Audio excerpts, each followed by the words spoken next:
এটা দেখো একটা লিপস্টিক পাউচ যাচ্ছে। এর মধ্যে তোমরা লিপস্টিক, কয়েন, টাকা, চাবি ক্যারি করতে পারবে। ট্রাভেল পারপাস তোমরা যে সাইড ব্যাগ নেবে সেই সাইড ব্যাগের সাথে এটা কিন্তু তোমরা কি চেনের মতো করে হ্যাং করে দিতে পারবে। সাইড ব্যাগের সাথে যদি এটা সাইডে ঝোলে একটা কিন্তু স্টাইলিশ এবং ক্লাসি লুক দেবে। লিপস্টিক পাউচ দেখতে খুব মিষ্টি। 6টা কালার অপশন রয়েছে, 5টা অ্যাকচুয়ালি, এই দুটো সেম রয়েছে। আর এইটা খয়েরি, এটা নস্যি, এটা হালকা নেভি ব্লু বা হালকা স্কাই বলতে পারো, এটা হোয়াইট, আর এটা ব্ল্যাকে যাচ্ছে।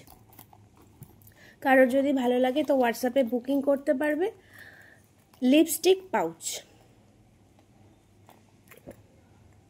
তোমরা এটা নর্মালি ট্রাভেল পারপাস হাতে ওইভাবে নিতে পারবে, একদম ছোট্ট পকেট ফ্রেন্ডলি, হাতের মুঠোতেই চলে আসবে। আর যদি তোমরা মনে করো সাইড ব্যাগে তোমরা এটা ঝুলাবে, তাহলে তোমরা এটা কিচেনের মতো সাইড ব্যাগে ঝুলিয়ে ব্যাগে রাখতে পারো।